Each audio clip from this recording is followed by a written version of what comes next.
बुलढाण्याकडे दौरा काढलेला आहे, काय आयोजन? तिथं काही मस्तवाल माजलेल्या काही लाभार्थी टोळींनी छत्रपती शिवरायांच्या पुतळ्याची विटंबना केली. त्यांचा उद्देशच होता की पुतळा मोडून तोडून फेकू द्यायचा, असं गावकऱ्यांचं सांगणं आहे आम्हाला. आता सत्य परिस्थिती आम्ही तिथे जाऊन बघतोय. तिथल्या आमच्या एका जिजाऊच्या लेकीला त्यांनी कपडे फाटून तर मारलाय आणि मारणाऱ्या ह्या व्यक्ती आहेत.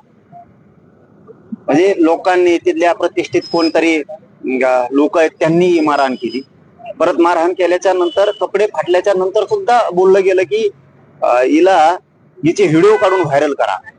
म्हणजे बघा ती किती या महाराष्ट्रात छत्रपतींच्या आता शिवजयंती झाली, देवेंद्र फडणवीस साहेबांच्या सरकारमध्ये बघा काय विदारक परिस्थिती निर्माण झाली की छेडछाडीचा उद्देश, एक जिजाऊच्या लेकीला कपडे फाटूस तर मारणं, छोट्या छोट्या तिथं मुली आहेत, काही महिला आहेत त्यांचे हात मोडले, असं आम्हाला तिकडून सांगण्यात आलंय. आता आम्ही बघतोय तिथले SP साहेबांशी बोलणं झालंय, तिथल्या IG साहेबांशी पण बोलणं झालंय. तिथल्या स्थानिक काही पोलिसांनी किंवा काही अधिकाऱ्यांनी अशी माहिती मिळते की त्यांनी आरोपी पळून जाण्यास सुद्धा मदत केली. म्हणजे त्याच्यात तिथल्या स्थानिक PIचा किंवा त्या APIचा काही त्यात हात आहे का हेही बघावं लागणार आहे. कारण SP साहेबांनी बुलढाण्याच्या चांगली कारवाई केली. आम्हाला मिळालेल्या माहितीनुसार त्यांनी काय 10-11 आरोपी पण पकडले.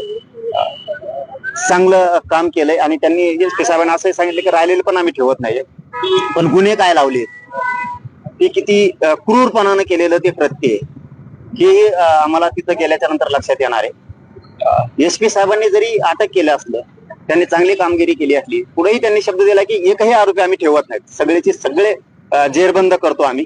परंतु कुठल्या कलमा लावल्यात कुठल्या नाही लावल्यात हे पण आम्ही बघतो. आता गेल्याच्या नंतर काही कलमा राहिल्यात का, काही जणांचे नाव जाणून बुजून टाळलेत का, इतका माज नेमका कोणाला आहे, छत्रपतींविषयी इतका आकश काय आहे? कारण आम्ही तर त्यांच्या पुतळ्यांविषयी त्यांच्या चौकांविषयी असा आकश नाही ठेवत, आम्ही तर सन्मानच करतो. पण आता ही काही एक टोळी, लाभार्थी टोळी ही माजलेली, ते कोण कोण माजलेले आहेत आम्हाला बघू द्या. कोणाला छत्रपती शिवरायांचा पुतळा उकळून फेकायचा आहे हेही आम्हाला बघावं लागणार आहे. तशी परिस्थिती त्यांनीच तयार केली. आता राज्यात कायदा सुव्यवस्था राहिली नाही पाहिजे, कायदा सुव्यवस्था भंग झाला पाहिजे, हे सुद्धा त्यांनी प्रयत्न केलाय. दंगल कशी घडल राज्यात, जातीय तेढ निर्माण कसा होईल हे सुद्धा त्यांनी प्रयत्न केलाय. त्याही कलमा लावल्यात का आम्हाला बघणं खूप गरजेचं आहे. तर तिथे गेल्याच्या नंतर बघूयात. परंतु SP साहेबांनी चांगलं रात्रीपासून काम केलं अशी माहिती मिळाली. आता तिथे गेल्यावर प्रत्यक्षात आम्ही बघतो. नागपूरकर यांनी आरोप केलेला आहे की त्यांच्या पतीला शासकीय सेवेत सामावून घेण्यासाठी धनंजय मुंडेंनी 17 लाख रुपये मागितले होते आणि त्यांचा जो काही मृत्यू झालेला आहे यासाठी त्यांची छळ करण्यात आला आणि यासाठी धनंजय मुंडे त्यांचे कार्यकर्ते जबाबदार आहे. सोबतच धनंजय मुंडेंच्या कार्यकर्त्यांनी रंजना नागपूरकर यांच्या गळ्याला बंदूक देखील लावली होती त्यांनी म्हटलेलं आहे. याच्यात ना सगळ्यात महत्वाचा रोल आता नागपूरच्या SP साहेबाचा, CP साहेबांचा.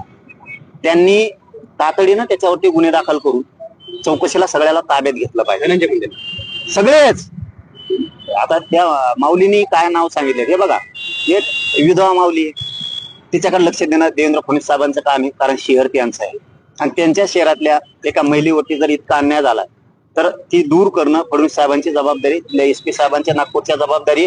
गुन्हे दाखल करून तातडीनं त्या माऊलीला स्वतः पोलिसांनी बोलून घेतलं पाहिजे की तुमचं काय म्हणणं आहे, त्या म्हणण्यानुसार गुन्हे दाखल करून त्यांना लगेच अटक करून त्यांना चौकशीला ताब्यात घेतलं पाहिजे, तर हे थांबणार आहे. आणि फडणवीस साहेबांची जबाबदारी, फडणवीस साहेबांनी हे करणं अत्यंत गरजेचं आहे. नसता महाराष्ट्रातल्या महिलेला फडणवीस साहेब न्याय देत नाहीत हा संदेश जाणार आहे. काल शिंदे साहेब आले होते, काल न्यायमूर्ती शिंदे जालन्यात गेले, त्यांनी तपासणी केली, फडणवीस किती गेले त्याबद्दल त्या अपडेट आले का?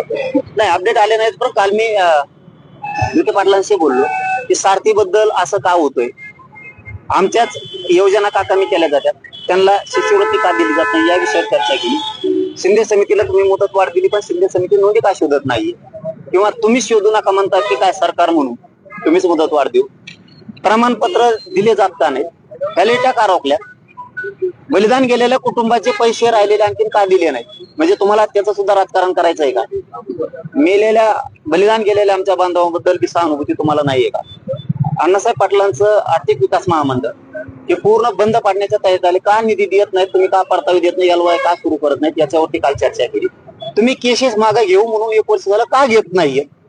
एकूण सातारा संस्थांच्या गॅजेटियरवर सुद्धा काल सांगितलं की का तुम्ही ते जे आर काढत नाही, आणि मराठवाड्यासाठी जे हैदराबादचा गॅजेटियरचा जे आर काढला त्यानुसार अधिकारी का काम करत नाहीत ही जबाबदारी तुम्ही घेणार आहेत की नाहीत, की मला उपोषण केलं तर पुन्हा शब्दही विखे पाटील साहेब तुमचा आणि फडणवीस साहेबांचं मी ऐकून घेणार नाही.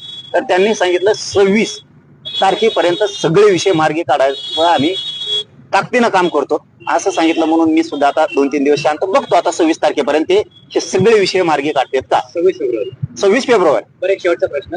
सुमित्रा पवार यांची बीडच्या पालकमंत्रीपदी वरली लागलेली, काय अपेक्षा आहे, कशा प्रकारे तुम्ही काम करावं असं वाटतं? आता त्या ताई नवीन आहे, हे प्रचंड दुःखात त्यांच्यावरती दुःखाचा डोंगर कोसळला. एक चांगला काम करणारा शेवटी दादा माणूस गेला. ते पण चांगलं काम करतील, आपण कल्पनाही करणार नाही. लोकांना काय वाटतंय माहित नाही, परंतु आम्हाला तरी असं वाटतंय आणि ते खरं व्हावं आमची ही शंका ठरू नये. कल्पना सुद्धा करणार नाहीत. इतकं चांगलं आणि ताकदीनं काम त्या करू शकतील. बीड आणि राज्यभरासाठी पण सगळीकडे चांगलं काम करते असं अपेक्षा आहे आणि वाटतंय पण की आपण कल्पनाही करणार नाही. आता वाटत असेल महिला आहे काय करेल बुवा कसं होईल. दोन्हीकडचा अनुभव आहे, सासरकडचा माहेरकडचा. त्या ह्या असल्या गुंडगिरीला मध्ये मध्ये षडयंत्र असणारा पाठपुरी असं वाटतं, मोडून टाकतील त्यांना. चल.